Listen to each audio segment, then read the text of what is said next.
Persévérance. Nous avons tous des désirs, des souhaits, des rêves. Pour les réaliser, nous émettons des vœux, nous espérons, nous prions, parfois avec quelques doutes en arrière-plan, ou au contraire beaucoup de foi, d'enthousiasme et de ferveur. Le paradoxe, c'est que plus grands sont la foi, l'enthousiasme et la ferveur, plus impatients nous sommes aussi bien souvent à voir nos vœux et nos espoirs se réaliser. Lorsqu'après quelques jours seulement, quelques heures, voire quelques minutes, nous ne voyons toujours rien venir, nous commençons déjà à nous impatienter, puis à désespérer, à nous désoler, à nous énerver, parfois même à pleurer ou à nous mettre en colère. Confrontés à ce que nous considérons déjà comme un échec, parfois nous abandonnons tout espoir, avant même d'avoir reçu une réponse à notre demande. Si nous recevons une réponse négative, alors là, c'est encore pire, évidemment. À aucun moment nous n'émettons l'idée que si notre projet a échoué, c'est peut-être parce que nous ne l'avons pas envisagé sous le bon angle, et que nous aurions tout intérêt à revoir notre point de vue et nos priorités pour que cela fonctionne la fois suivante. Et pourtant, c'est bien ce réflexe que nous devrions avoir à chaque fois que le résultat de nos attentes n'est pas celui que nous espérions. Quel que soit le projet que tu as en tête, ou que tu as peut-être commencé à mettre en œuvre, l'escargot ô combien symbolique te conseille de persévérer. L'escargot avance très lentement sur son chemin.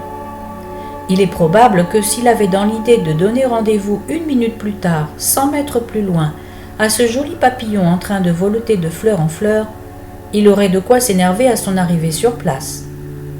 Car le papillon se serait lassé d'attendre depuis bien longtemps. Et pour cause.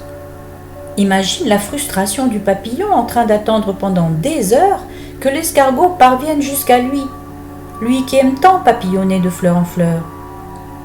Imagine aussi la fatigue intense de l'escargot, obligé de fournir des efforts démesurés pour arriver le plus vite possible auprès du papillon. Il est dans la nature de l'escargot de se déplacer lentement, comme en celle du papillon de s'égayer vivement parmi les fleurs. Peut-être ces deux-là sont-ils destinés à se rencontrer à un moment ou à un autre de leurs existences réciproques. Mais en attendant, leur raison d'être est d'exprimer leur nature à leur rythme sans se préoccuper davantage de la manière dont la rencontre se fera ni quand elle se fera.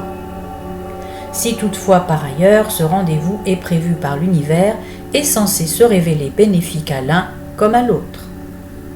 Coûte que coûte, l'escargot persévère dans son avancée, quel que soit le temps qu'il lui faut pour arriver, car c'est là sa raison d'être. Il en est de même pour l'être humain. Le divin sait ce dont chacun de nous a besoin et quel est le souhait secret que chacun aimerait réaliser. Il arrive que dès le premier pas, l'on trouve le plus court chemin pour y parvenir. Mais il arrive aussi que l'on fasse des détours inappropriés qui nous éloignent du but plutôt qu'ils nous en rapprochent. Il peut se faire aussi que Dieu nous barre la route vers certaines directions, car il sait que ces voies sont des impasses ou des chemins dangereux qui nous conduiraient tout droit à notre perte si nous les prenions. Aussi, si tu es étroitement connecté au divin, et si tu as pour habitude d'écouter la voix de tes guides spirituels, réjouis-toi plutôt de ce que tu considères à tort comme des échecs, car il se pourrait bien que ceci soit en réalité des interventions divines providentielles destinées à te protéger ou à te guider. Ce n'est pas pour autant que tu doives abandonner le projet de ton cœur. Tiens-toi seulement prêt à te diriger vers cette nouvelle voie ou à ouvrir cette nouvelle porte, plus appropriée à ce que tu désires profondément et qui est sans danger pour toi. Sois attentif aux signes que t'envoie l'univers. Dans tous les cas, souris à la vie et persévère. La persévérance est une belle épreuve de foi envers l'univers et envers toi-même.